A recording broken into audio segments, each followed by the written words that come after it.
క్రీస్తునందు ప్రియ సహోదరులందరికీ నా హృదయపూర్వక వందనాలు తెలియపరుస్తున్నాను. ప్రియులారా, బాప్తిస్మము దాని పరమార్థం గురించి కొన్ని సంగతులను మనం పరిశీలన చేద్దాం. ఒక వ్యక్తి ఖచ్చితంగా బాప్తిస్మం అనేది పొందాలి. బాప్తిస్మం పొందకపోతే అతడు దేవుని కుమారుడుగా ఎంచబడడు.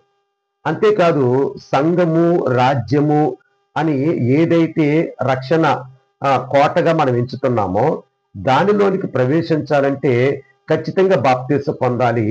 దానిలోకి ప్రవేశించేవారు మాత్రమే పాతాళ లోక ద్వారముల నుండి రక్షణ పొందడానికి అవకాశం ఉంటుంది. ఒక వ్యక్తి బాప్తిస్మం పొందడానికి గల అర్హతలు ఏమిటి అని మనం ఆలోచన చేసినప్పుడు, మనం బాప్తిస్మం తీసుకోమని ఒక వ్యక్తికి చెబుతూ ఉంటాం. కానీ తీసుకోవడానికి సమ్మతి పలకన వారు మారు మనసు పొందలేదని అర్థం. సమ్మతి పలికేవారు మారు మనసు పొందారని అర్థం. ఎట్లాగనంటే వారి హృదయం వారిని ప్రేరేపిస్తూ ఉంటుంది. వారి మనస్సాక్షి వాళ్ళని గద్దించేటప్పుడు ఖచ్చితంగా వారే వచ్చి బాప్తిస్మం గురించి అడుగుతూ ఉంటారు. నపుంసకుడు ఫిలిప్పుని అడిగినట్లుగా.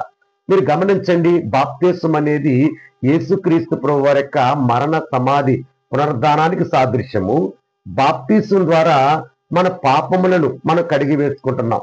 అంతేకాదు, యేసుక్రీస్తు ప్రభువు వారి యొక్క మరణములో, ఆయన సమాధిలో, ఆయన పునరుద్ధానములో కూడా పాలివారిగా ఉండడానికి బాప్తిస్మం పొందుతున్నాం.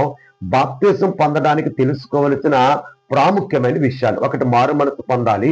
నేను పాపిని అని గ్రహించి పాపక్షమాపణ నిమిత్తమే బాప్తిస్మం పొందాలి అని అనుకోవాలి. అంతేకాకుండా ఆయన మరణ, సమాధి, పునరుద్ధానానికి సాదృశ్యమైన బాప్తిస్మం ద్వారా నేను దేవుని కుమారుడిగా ఎంచబడుతున్నాననే సంగతిని ఖచ్చితంగా పొందేవారు గ్రహించాలి.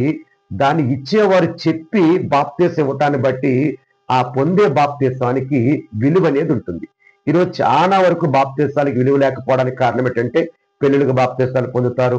దొరలు వచ్చి సంఘాలను విజిట్ చేస్తున్నప్పుడు కొత్తగా చేరిన వారిని బాప్తిస్మాలకు ప్రేరేపించి దొరలకు కనుపరుచుకోవడానికి బాప్తిస్మాలు ఇచ్చేవారు ఉన్నారు. ఇక్కడ ఒక మాట చెప్తున్నాను, ఇవన్నీ కూడా దేవుని సంకల్పంలో బాప్తిస్మాలుగా ఎంచబడవు.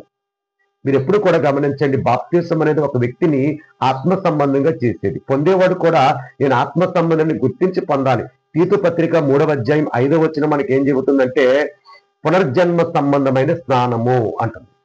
అలాగే మీరు గమనించండి, బాప్తిస్మం పొందిన తరువాత ఇక ఆత్మ సంబంధులమే కానీ శరీర సంబంధం కాదు. అసలు దేవుడు బాప్తిస్మ కార్యక్రమాన్ని ఎందుకు ఏర్పాటు చేశాడు అని అంటే, శరీర స్వభావం కలిగిన వారు దేవుణ్ణి సంతోషపరచరు. కాబట్టి రోమపత్రిక 8:8లో చెప్పబడుతున్న మాట ఏంటంటే, శరీర స్వభావం ఏదైతే ఉందో అది దేవుణ్ణి సంతోషపరిచేది కాదు. ఆత్మ స్వభావం గల వారే దేవుణ్ణి సంతోషపరుస్తారు. బాప్తిస్మం ద్వారా మన ఆత్మ సంబంధులుగా